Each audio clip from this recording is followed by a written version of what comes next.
अच्छा, हम eco criticism को अब आगे से शुरू करेंगे। हमने कहा था कि that man is not the master of nature, कि मैन जो है ना वो नेचर का मास्टर नहीं है, ना ही नेचर उसकी स्लेव है।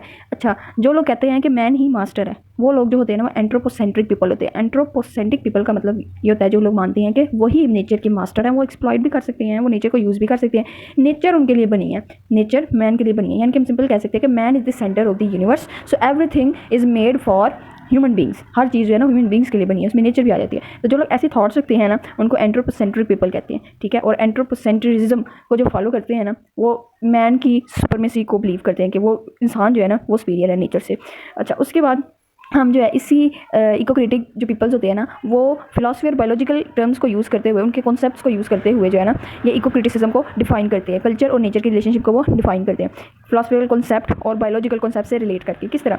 बायोलॉजिकली अगर हम देखें नेचर क्या है, नेचर हमारी मदर है जो कि रिप्रोड्यूस करती है, जो फर्टिलिटी की कॉज बनती है, ठीक है। जैसे मदर जो है वो जनरेशन को प्रोड्यूस करती है, ठीक है। उसी तरह जो है नेचर भी वो फर्टिलिटी को बढ़ाती है हमारी लैंड में। तो नेचर जो होगी वो क्या होगी, फीमेल हो गई, ठीक है। तो ये कॉन्सेप्ट ऑफ फिलॉसफी जो हमने अटैच कर दिया इसके साथ कि जिस तरह एक फीमेल देती है हमें, ठीक है, ज़िंदगी, उसी तरह नेचर हमें ज़िंदगी देती है। इसकी फर्स्ट वेव की बात करें, फर्स्ट वेव जो थी वो 1972 1990 के अंदर आई, जिसमें कहा गया कि मैन सुपीरियर है नेचर से। फर्स्ट वेव में पहले ये माना जाता था कि मैन सुपीरियर है नेचर से, इसमें सारी बातें यही आएंगी। और क्योंकि वहाँ पे बिलीव, इसमें ये भी बिलीव किया जाता था कि मैन और नेचर जो है ना वो एक दूसरे से बिल्कुल डिफरेंट है, लेकिन यहाँ पे सुप्रीमेसी किसकी रहेगी, मैन की रहेगी, नेचर जो है वो इन्फीरियर है। सेकेंड वेव 1990 में आई और 2000 तक रही। इसमें जो था सेकंड जो वेव थी उसमें ज़्यादा एम्फेसाइज किया गया कि नहीं, मैन इक्वल है नेचर की, जिस तरह नेचर जो सुप्रीम है उसी तरह मैन भी सुप्रीम है, दोनों को इक्वली ट्रीट किया जाए, जो है ना नेचर के साथ इतना बुरा बिहेव मत किया जाए, इसको एक्सप्लॉइट ना किया जाए, इस चीज़ पे एम्फेसाइज किया गया, ठीक है। सेकंड वेव के जो लिटरेरी क्रिटिक्स थे उन्होंने नो लॉन्गर सा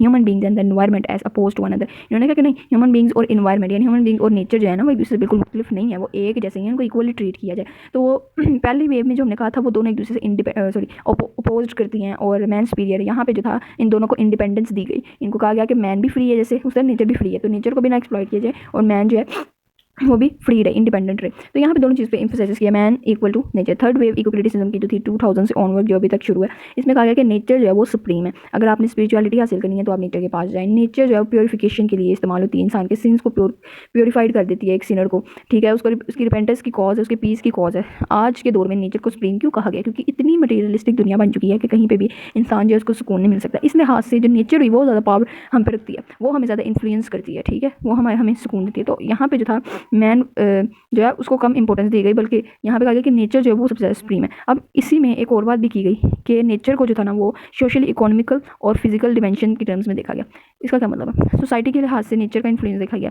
नेचर इकोनॉमिकल पर्पस के लिए यानी कि पैसे कमाने, तिजारत करने, ठीक है, और अपनी इकॉनमी को राइज करने के लिए नेचर कितनी इंपॉर्टेंट है उसको देखा गया, ठीक है। और यहाँ पे सजेस्ट भी किया गया कि हमें किस तरह अपने नेचर को महफूज रखना चाहिए। इस पर यह नहीं था कि नेचर के अकॉर्डिंग ही हम राइट करेंगे सारी चीज़ें, लेकिन यहाँ पे नेचर को तीनों टर्म्स के अंदर देखा गया। कहते हैं अगले पेज पे, in addition the third wave eco criticism, critics claim that eco-criticism is a multidisciplinary research field and they propose miscellaneous research topics। अब उन्होंने कहा कि थर्ड वेव के अंदर बहुत सारे जो टॉपिक्स थे ना उनको इंट्रोड्यूस करवाएगा इको क्रिटिसिज्म के साथ मिला के, जैसे इको फेमिनिज्म मैंने बात की, ये जो नेचर है वो बिल्कुल, हमारा जो इन्वायरमेंट है वो बिल्कुल फीमेल की तरह, ठीक है, उसको उस चीज़ से रिलेट किया गया। इको मार्क्सिज्म, किस तरह इको मार्क्सिज्म नेचर हमारे लिए कितनी मुफीद है, अगर हम इसको प्रोटेक्ट करें और इसको अच्छी तरह से इसकी प्रोटेक्शन करें तो हम डबल ट्रिपल जो है नेचर से ले सकते हैं फ़ायदे। इको पोस्ट कॉलोनियलिज्म, अब जो इको के साथ किस तरह, मतलब इन्वायरमेंट और नेचर के साथ किस तरह हम जो है बिहेव कर रहे हैं, ठीक है, पोस्ट ह्यूमनिज्म में आ जाता है। उसके बाद ये सारी जो टर्म्स हैं पोस्ट ह्यूमनिज्म और उसके बाद इको थिएटर, इन चीज़ों के जरिए जो था नेचर और ह्यूमन के रिलेशनशिप को क्रिएट करने की कोशिश की गई कि ह्यूमन बीइंग जो है नेचर की तरफ वापस आए, ठीक है। इन सब टर्म्स ने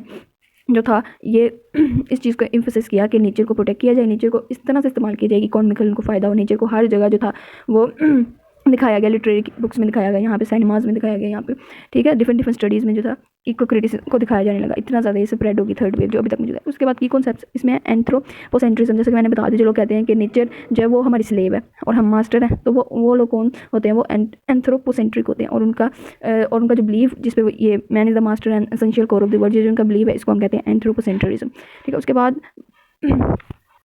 थर्ड वेव में जो था ये बायोसेंट्रिज्म में एम्फसाइज किया गया कि जो जैसे ह्यूमन बीइंग्स है ना वो जो है बायोलॉजिकली उनमें बहुत सारी जो है वेब्स हैं, नेटवर्क्स है, कम्युनिटी है, इस तरह जो है ना तमाम दुनिया जो है हमारी उसके अंदर जो है वो एक वेब से बनी है, जो एक नेटवर्क से बनी है और जो रिलेशनशिप से बनी है। अगर ये चीज़ें ना हों तो इंसान जो है यहाँ इस दुनिया में नहीं रह सकता। तो कहता है कि ये जो कनेक्शन है ना लिविंग का नॉन लिविंग के साथ, यही कनेक्शन जो है ना ये इस दुनिया को आपस में कनेक्ट किए हुए हैं। तो हम जो है ना नेचर को अपने से मुख्तलिफ मत समझें, हम समझें कि नेचर हमारा ही पार्ट है, ठीक है, हम जैसे वैसे ही है। और नॉन लिविंग और लिविंग दोनों मिलके ही जो है ना इस दुनिया में जो है यहाँ पे कहते हैं कि with no absolute dividing lines between the living and the non living, the animate and the inanimate. कहते हैं कि यहाँ पे कोई ऐसी डिवीजन की लाइन नहीं है कि इंसान जो जानदार चीज़ें वो मुख्तलिफ हैं और जो जानदार चीज़ें नहीं हैं उनके साथ मुख्तलिफ ट्रीट किए जाए। यहाँ पे कोई ऐसी डिवाइडेड लाइन बनी ही नहीं है।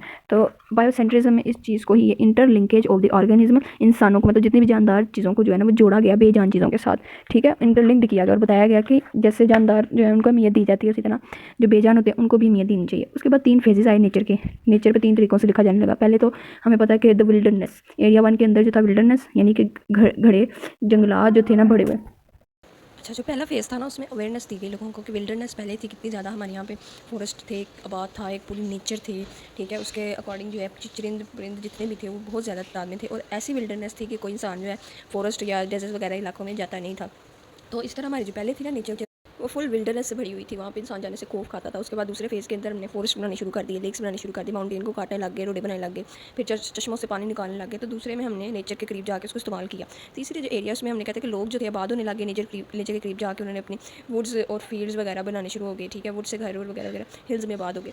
चौथे फेज़ में हम कहते हैं कि हमने ना घरों में भी एक आर्टिफिशियल नेचर बना ली। फिर घरों में आर्टिफिशियल नेचर बनाने का मकसद क्या होता है कि जैसे छोटे छोटे पार्क्स, गार्डन्स, इस तरह की हमने चीज़ें ग्रो करने लगी। ये 4 एरियाज़ हमने ना देखे जिसमें हम नेचर को किस तरह एक्सप्लॉइट भी किया और किस तरह हमने नेचर को ग्रो भी किया अपने घरों में, डोमेस्टिक वगैरह, पार्क्स वगैरह में, ठीक है। अब अगला जो है उसमें पूछ रहा what eco critics do. Eco critics जो होते हैं वो सबसे पहले तो इसके बारे में सारी चीज़ें लिखते हैं, नेचर के बारे में, नेचर वर्ल्ड कैसी थी पहले और अब क्या चेंज आया। वो बताती है कि कितना ज़्यादा नेचर एक्सप्लॉइट हो गया और कैसे हमें अब इसको ग्रो करना है। और जो इको क्रिटिक्स होते हैं वो तो हर तरह का सब्जेक्ट पढ़ते हैं ताकि वो बता सकें कि नेचर को हम किस तरह जो है ना वो यूज़ करें, किस तरह हम इसको सेव करें फॉर द नेक्स्ट जनरेशन और आगे आने वाली जनरेशन को। तो यही इको क्रिटिक्स का काम होता है। इसमें बस यहाँ तक ही करें। आगे एक पेज है जिसमें है Katherine the garden party by Katherine Mansfield. ये एग्जांपल है। कहते हैं कि इसमें दिखाया गया कि स्टोरी में दिखाया गया कैथरीन ने ना किस तरह नेचर जो है ना नेचुरल जो थी उसको एक्सप्लॉइट किया और घर में एक आर्टिफिशियल नेचर क्रिएट किया। यानी कि हमने पढ़ा द गार्डन पार्टी उसकी, तो घर में उसने गार्डन बनाया, नेचुरल इन्वायरमेंट्स यूज़ की हुई हैं उसने, वहाँ पे जो है प्लांट्स को जो है काटा है, ट्रिमिंग की है खेतों की। तो उसके बाद जो है उसने वहाँ पे पार्टी अरेंज की है अपने घर में। तो किस तरह उसने एक नेचर, असल नेचर को छोड़ के जो कि उसके घर के बाहर थी, जो वहाँ पे थे जहाँ पे गरीब लोग रहा करते थे, वो पूरा विल्डरनेस का इलाका था, उसको छोड़ के उन्होंने अपने घर में आर्टिफिशियल नेचर क्रिएट कर ली। तो कहते हैं कि आर्टिफिशियल नेचर क्रिएट करने से नेचर जो है हम पैदा नहीं कर सकते।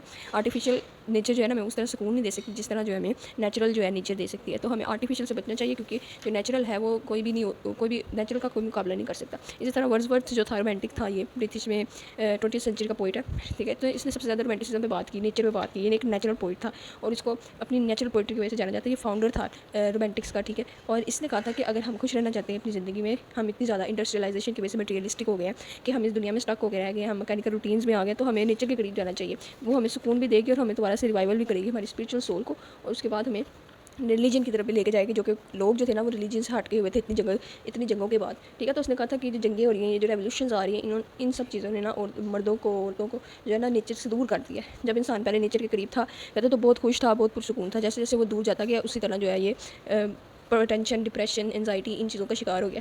और अब कहते हैं कि आपका इंसान तो बिल्कुल डेड है, लेकिन इसको जो है दोबारा से रिवाइव इसी तरह किया जा सकता है अगर ये नेचर के करीब जाए। अपनी इसने पोइम डैफोडिल्स में ना इसने नेचर को अप्रिशिएट किया गया, नेचर को अप्रिशिएट कर रहा है, ठीक है। डैफोडिल्स में अब वो डैफोडिल्स को इस तरह दिखा रहा है कि जैसे वो डांस कर रहे हैं, ठीक है। यानी कि बड़ी खूबसूरती से उसने नेचर को दिखाया ताकि जो लोग हैं ना वो भी इस चीज़ को एक्सपीरियंस कर पाए कि नेचर जो है वो किस तरह जो इंसान को सुकून देती है। बस ये इको क्रिटिसिज्म यहाँ पे ख़त्म हो जाता है।